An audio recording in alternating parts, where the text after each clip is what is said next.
dernière minute, il semble qu'il pourrait finalement y avoir un espoir de paix pour la bande de Gaza. Cela dit, avec un goût extrêmement amer, car ce sont Donald Trump et Benjamin Netanyahou qui se réunissent pas pour décider de l'avenir d'un territoire qui, de toute évidence, ne leur appartient pas et dont la population a déjà suffisamment souffert entre leurs mains. On ne sait pas jusqu'à quel point cet accord va réellement l'apporter ou non. Nous allons y aller point par point, en énumérant les clauses de celui-ci. Nous allons voir les réactions aussi bien du côté d'Israël que du côté des autorités palestiniennes, ainsi que quelques contrepoints qui émergent déjà sur les réseaux sociaux et qui sont assez importants lorsqu'il s'agit de considérer jusqu'où nous sommes arrivés en termes d'injustice sociale au moment où l'avenir d'une population qui souffre est en train d'être décidé comme s'il ne s'agissait pas vraiment de civils, mais plutôt d'un groupe de centaines de milliers d'agresseurs. Ceci étant dit, passons directement à l'accord. Donald Trump et Benjamin Netanyahou se sont réunis, j'épargne les qualificatifs, et ils sont plus ou moins parvenus à cet accord, car je vous en présente bien sûr un résumé. Premier point, Gaza doit être une zone exempte de terrorisme. Deuxième point, l'absence de terrorisme à Gaza dépendra surtout de la décision israélienne. Deuxième point, la reconstruction pour améliorer la vie des Gazaouis. Ceci aussi est assez discutable et assez subjectif. J'espère que ce sera exactement comme ça. 3. Fin immédiate de la guerre, qui en réalité n'a jamais vraiment été une car c'est un... Il est très important d'en être conscient. Si les deux parties acceptent, avec la demande réitérée d'Israël d'un côté et un cessez-le-feu, mais en échange d'une autre série de conditions. 4. Tous les otages, vivants ou morts, seront libérés dans les 72 heures. 5. Israël libérera des prisonniers palestiniens après le retour des otages. Il faudrait voir combien, car Israël a infiniment plus de prisonniers palestiniens que jamais de prisonniers israéliens. Les membres du Hamas auront l'amnistie s'ils déposent les armes. Ceux qui le souhaitent pourront quitter Gaza avec un sauf-conduit. Permettez-moi d'en douter, mais passons. 7. Entrée immédiate de l'aide humanitaire et réhabilitation des infrastructures et des hôpitaux. Ici, il faudra voir jusqu'à quel point ils sont rapides et dans quelles conditions ils finissent par reconstruire.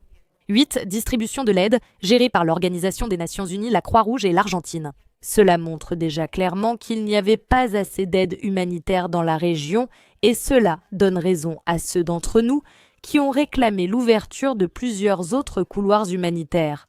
Car de toute évidence, même Donald Trump et Netanyahou reconnaissent la nécessité de cette aide humanitaire. 9. Gaza sera administré par un comité de technocrates palestiniens sous supervision internationale dirigée. Ce point me semble sans aucun doute le plus controversé et plus loin dans cette vidéo. Nous allons voir pourquoi, car il y a aussi une sorte de réponse à ces points de l'accord. 10. Un plan économique international pour reconstruire Gaza et attirer des investissements. Ici aussi, il faudrait voir de quel type sera la reconstruction et si ce territoire ne sera pas victime des éternels désirs occidentaux d'intervenir.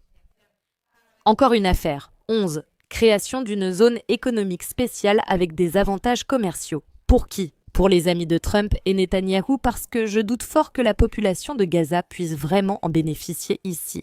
12. Personne ne sera obligé de partir. Ceux qui le feront pourront revenir. Cela me semble être une sorte de crachat en plein visage, tout simplement. Parce que dire qu'ils n'ont pas été obligés de partir et qu'ils peuvent revenir, alors qu'au moins 40% du territoire de Gaza est détruit, enfin, je vais m'abstenir de tout commentaire. 13. Le Hamas et d'autres factions ne gouverneront pas, Gaza sera démilitarisé sous contrôle international. Oui, celui qui gouvernera sera Donald Trump, mais quel rapport cela a-t-il exactement avec la population de Gaza ? 15. Création d'une force internationale de stabilisation soutenue par les États-Unis, l'Égypte et la Jordanie. Cela signifie principalement l'occupation de la bande de Gaza. Israël n'annexera ni n'occupera Gaza et se retirera à mesure que la sécurité reviendra. Ce seront eux qui décideront quand il y aura ou non de la sécurité, et le fait de dire qu'ils n'occuperont pas la bande de Gaza, sachant qu'il y aura des forces américaines, entre autres, qui seront présentes sur ce territoire, je trouve cela assez discutable. 17.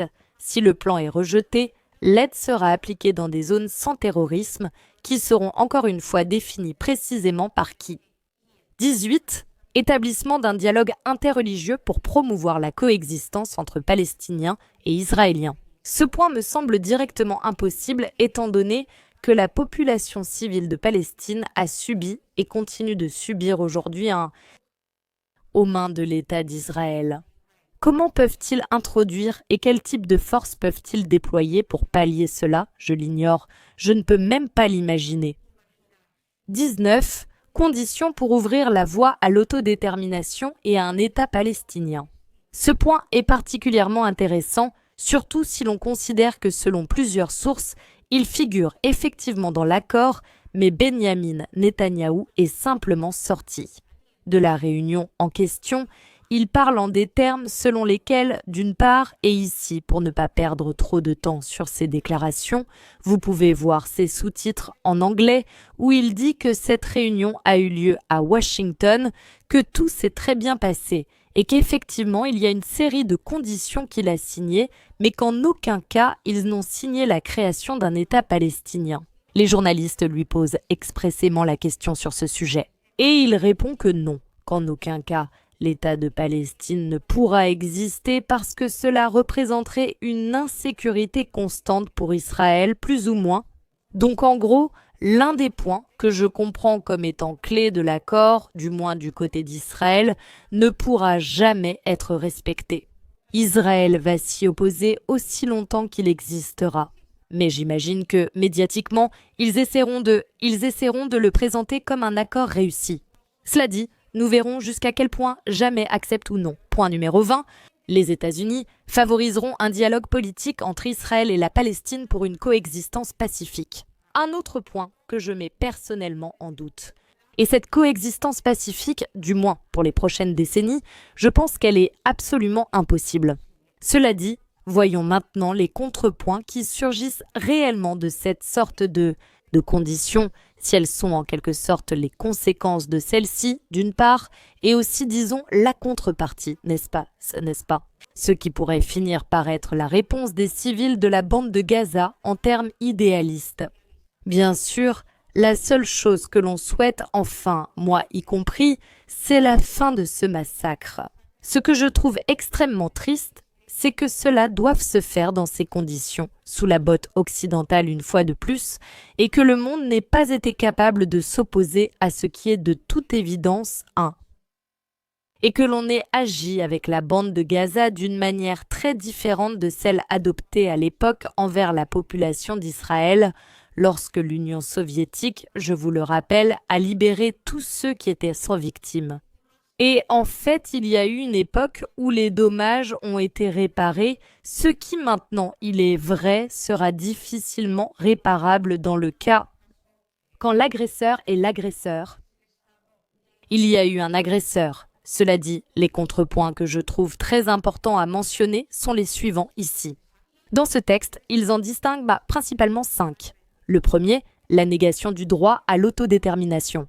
Imposer un gouvernement de transition sans participation réelle et représentative de la population palestinienne revient à ignorer son droit fondamental de décider de son avenir politique et social. Consacré dans divers instruments clés du gouvernement.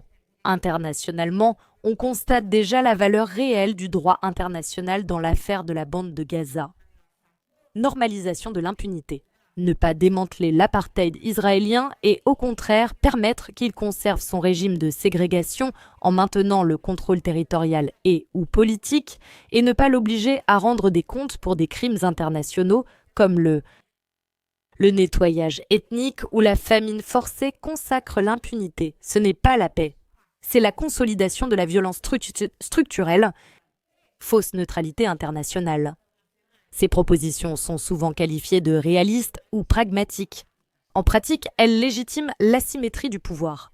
La communauté internationale validerait que la force et l'occupation dictent le résultat et non le droit ni la justice. Ce troisième point, à mon regret, je pense que c'est le plus proche de la réalité en termes de ce qui va très probablement arriver, même si personnellement, cela me pèse et me fait mal au plus profond de mon cœur. 4. Criminalisation de la résistance palestinienne. La résistance organisée et armée face à l'occupation, à l'apartheid ou au nettoyage ethnique n'est pas un crime, mais un droit reconnu par les Nations Unies et les principes d'autodétermination. En imposant un gouvernement de transition contrôlé par l'agresseur et en protégeant son impunité, toute forme d'opposition ou de résistance est, de fait, redéfinie comme illégale ou subversive. Cela transforme le droit même de se défendre et de lutter pour la liberté en un acte criminalisé par des acteurs internationaux qui devraient protéger la justice. 5. Perpétuation de l'oppression. Un accord imposé qui ne répond pas à la dignité, à la sécurité et à l'autodétermination du peuple palestinien ne crée pas une paix durable, mais engendre de nouvelles formes de résistance, de violence et de souffrance. Je vous laisse maintenant la parole pour exprimer vos opinions. Bien sûr, il reste à voir quelles seront finalement les réactions du Hamas. Pour l'instant, il semble que l'autorité palestinienne ait déclaré qu'elle était d'accord avec cet accord. Cependant, le djihad islamique s'est clairement opposé à cela. Donc il faudra voir ce que décide la partie palestinienne, qui, en plus de tout cela, traverse actuellement l'un de ses moments les plus désorganisés. Allons, comment pourrait-il en être autrement ? Et il faut aussi bien comprendre que ce que disent les soi-disant autorités palestiniennes ne reflète pas toujours le ressenti, le sentiment et la pensée de tout le peuple palestinien. Précisément pour cette raison, parce qu'ils sont actuellement très désorganisés. Cependant, ceux avec qui on essaie d'engager un dialogue, ce sont ces soi-disant autorités. Ceux qui comptent le plus pour moi personnellement dans ce cas, sans aucun doute, ce sont les civils. Et ce seront, à mon grand regret, ceux qui souffriront le plus des conséquences, que ce soit de continuer avec le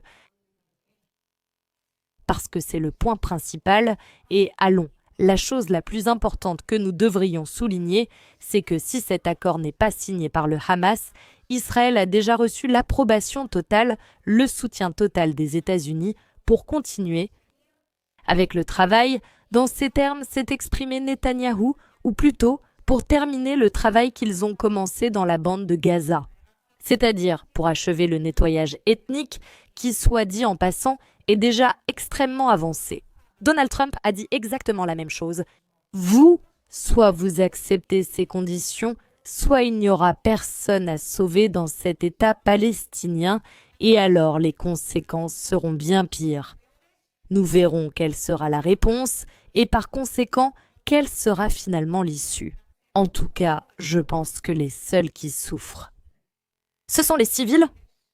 Et très probablement, leur souffrance, je le répète à mon grand regret, ne fait que commencer. Parce que pour que le génocide s'arrête, il faudra voir quand et dans quelles conditions. Bien sûr, c'est ce que l'on souhaite et ce sera au-dessus de tout le reste, puis il faudra voir comment tout le reste va se dérouler. Mais vivre sous une occupation, surtout une occupation de ceux qui te considèrent comme leur ennemi, ce n'est vraiment pas facile et cela pourrait même finir par être pire que... En soi, c'est un peu comme si maintenant ta maison n'existait plus. Il se trouve que le territoire sur lequel elle se trouvait m'appartient à moi. Peut-être que je te permettrai de revenir, mais tu finiras par vivre en empruntant ce qui te reste de vie. Je pense qu'aucun d'entre nous ne souhaiterait une fin dans ces conditions ni dans ces circonstances. Continuons donc à prier. Pour la Palestine, j'espère qu'il pourra y avoir une fin qui soit une véritable paix.